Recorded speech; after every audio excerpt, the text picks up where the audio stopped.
Hello everyone, my name is Kirtika. Welcome to my YouTube channel which is for class 11 and 12th. So आज हम start करने वाले हैं class 11 का सबसे फर्स्ट चैप्टर जो कि है set theory. So I recommend you कि आप अपनी नई नोटबुक परचेज कर लीजिए और क्लास 11th का सिलेबस अपना बनाना शुरू कर दीजिए. ओके मैंने जो चैप्टर 1 है आपका सेट थ्योरी, जो कि बहुत इंपॉर्टेंट चैप्टर है, सिर्फ आपके इसी मैथ के लिए नहीं, क्लास 11th के लिए नहीं, आगे अगर आप प्रोबेबिलिटी पढ़ते हो या फिर आप सीक्वेंसेस सीरीज़ पढ़ते हो, जो भी एडवांस मैथ पढ़ोगे उसका जो बेस है वो सेट थ्योरी से ही स्टार्ट होता है. ओके जो मैंने ये आपका चैप्टर है सेट थ्योरी, इसको मैंने 5 पार्ट्स में डिवाइड कर लिया है, जिसमें फर्स्ट पार्ट है हमारा definition of set and examples, जो हम आज कवर करेंगे. And your next part is representation of set, third is type of sets, fourth is subsets and the most important part is Venn diagrams. जो आपका जब base built up हो जाएगा sets का, उसके बाद हम जो ये लास्ट जो टॉपिक आपका वेन डायग्राम्स ये कवर कर लेंगे. जो आपकी डेफिनेशन है सेट्स की वो क्या है कि हमें वो कलेक्शन लेनी है, collection of all well defined distinct objects is known as sets. कि आपको पता है कलेक्शन क्या होता है. अगर मैं आपसे पूछूं कि tell me your collect your favourite bags, right, तो आप अपने फेवरेट बैग्स कलेक्ट कर लोगे, राइट. अगर मैं आपसे पूछूं कि कलेक्ट योर फेवरेट गैजेट्स, तो आप अपने अपने फेवरेट गैजेट्स कलेक्ट कर लोगे. तो कलेक्शन तो बहुत ईजी, आप बोलोगे कि कलेक्शन तो हम आराम से कर सकते हैं. पर जो कलेक्शन के साथ एक वर्ड जुड़ गया ना, वेल डिफाइंड, तो जो आपके वो फेवरेट थिंग्स है ना, उसको बाहर निकाल देगा. मतलब क्या हुआ कि आप कलेक्शन, वो सेट आपकी कलेक्शन बनाएगी जिसमें आपका वो फेवरेट वाला पार्ट नहीं होगा. दैट इज कलेक्शन जो आपकी वो वेल डिफाइंड होनी चाहिए. कलेक्शन तो हम कोई भी ले सकते हैं, सब कुछ ही हम कुछ भी कलेक्ट कर सकते हैं, पर जो वेल डिफाइंड होगी कलेक्शन, वही आपका सेट बनाएगा. अब वो वेल डिफाइंड आप कैसे लेकर आओगे? तो वो कलेक्शन जिसमें आपको वो फेवरेट थिंग्स ना हो, बट आपकी वो जेन्युइन थिंग्स हो जो उसमें आनी ही चाहिए और वो सबके अकॉर्डिंग आनी चाहिए, तो वो कलेक्शन आपकी क्या होगी? सेट. और जो आप उसमें ऑब्जेक्ट्स लोगे या जो आप कलेक्शन कर रहे हो वो आपके डिस्टिंक्ट होनी चाहिए, मतलब अलग, आप रिपीट नहीं कर सकते. उसमें जो एलिमेंट्स होंगे आपकी कलेक्शन में, जो एलिमेंट्स होंगे आप उनको रिपीट नहीं कर सकते, वो डिस्टिंक्ट होने चाहिए. तो वो कलेक्शन आपकी सेट बनाएगी. इसका मतलब जो सेट है वो तो कलेक्शन है ही है, पर जो कलेक्शन है वो हमेशा आपका सेट इम्प्लाई नहीं करती.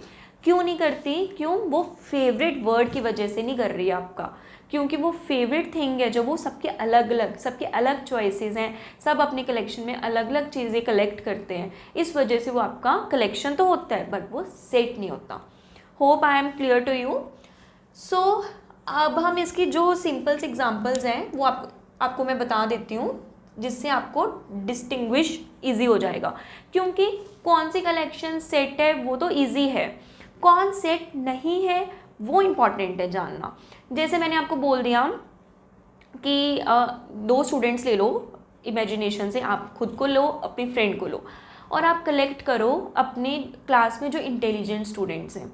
आपने एक कर्ली ब्रेसेस ले ली, हम जो सेट है उनको कर्ली ब्रेसेस के अंदर ही लिखते हैं. आपने कर्ली ब्रेसेस ले ली और आपने एक, आपकी जो फ्रेंड है वो कहती कि मेरे हिसाब से तो वो लोग इस कलेक्शन में आएंगे जो लोग हैं, जो स्टूडेंट्स हैं जिनके क्लास में 90 मार्क्स से अबव हैं. ठीक है भाई, तो आपकी फ्रेंड ने अपनी कलेक्शन ले ली. फिर आपने बोला कि नो, मेरे हिसाब से इस कलेक्शन में वो लोग आएंगे जो अच्छी नॉलेज रखते हैं, जिसके कंसेप्ट्स क्लियर हैं, जो अच्छी नॉलेज रखते हैं, तो मेरे हिसाब से वो आएंगे. तो आप दोनों की कलेक्शन जो हो गई वो डिफरेंट हो गई. क्वेश्चन तो एक था कि collection of the intelligent students of your class, but एक ने कुछ और बताया, एक ने कुछ और बताया, तो आपकी कलेक्शन क्या होगी? डिफरेंट. तो इस वजह से वो कलेक्शन तो है बट वो सेट नहीं है, राइट. कलेक्शन है कौन कौन सी? बहुत सारी एग्जांपल्स है कलेक्शन की. अगर मैं आपसे पूछ लूँ tell me first 3 months of the year. अगर मैं आपसे पूछ लूँ कि आप सेट बनाइए जिसमें आपके जो मंथ के ईयर के फर्स्ट 3 मंथ्स आते हो, तो आप बोलोगे very easy, Jain, Feb and March, right. और ये कलेक्शन हो सकता है आपकी डिफरेंट और आपके फ्रेंड की डिफरेंट हो, नो, तो ये कलेक्शन आपकी क्या बनाएगी, सेट, राइट। तो आप इसकी कोई भी एग्जांपल ले सकते हो। ये चीज़ बहुत इंपॉर्टेंट है कि सेट वो हमेशा कलेक्शन होगी, चाहे कलेक्शन तो होगी चाहे वो वेल डिफाइंड हो, बट कलेक्शन ज़रूरी नहीं है कि वो आपका सेट होगी। तो ये दोनों पॉइंट्स बहुत इंपॉर्टेंट है, राइट। तो इससे आप अब आसानी से डिस्टिंग्विश कर सकते हो कि कौन सेट होगा कौन नहीं होगा। एंड जो इसमें और चीज़ है वो देखने वाली है कि जो सेट है वो हमेशा करली ब्रेसेस में एनक्लोज होता है, और जो इसमें जो चीज़ें होती हैं उसको हम बोलते हैं ऑब्जेक्ट्स, और आप बोल सकते हो एलिमेंट्स, और हम इनको एंटिटीज भी बोल सकते हैं, राइट। और इसको लिखने का तरीका क्या है, आप बोलोगे कि मैम सपोज आपके पास नेचुरल नंबर्स हैं, सेट ऑफ नेचुरल नंबर्स तो सबके अकॉर्डिंग हैं, जो वो सेम होते हैं, तो हाँ मैम वो कलेक्शन सेट होगी। पर मैम उसको अगर हम ऐसे लिखने लग जाएं तो वो तो बहुत सारे होते हैं, हम ऐसे लिख नहीं सकते, यू आर राइट। सो उसके लिए तो हमें मेथड्स ढूंढने पड़ेंगे ना, तो उसी को हम स्टडी करेंगे, जो हमारा सेकंड टॉपिक है रिप्रेजेंटेशन ऑफ सेट, कि आपका सेट अगर थोड़ा है या ज़्यादा है तो उसको हम कैसे रिप्रेजेंट करें। तो सेकंड पार्ट में हम यही डिस्कस करने वाले हैं। सो स्टे ट्यून्ड, आपको मैं डिस्क्रिप्शन में जो ये आपके सेट की डेफिनेशन के अकॉर्डिंग जो भी क्वेश्चंस हैं वो मैं डाल दूँगी, आप उसको कंप्लीट कीजिए, उसके बाद मेरे से डाउट्स पूछिए, हम वो डिस्कस करेंगे। Okay, bye bye.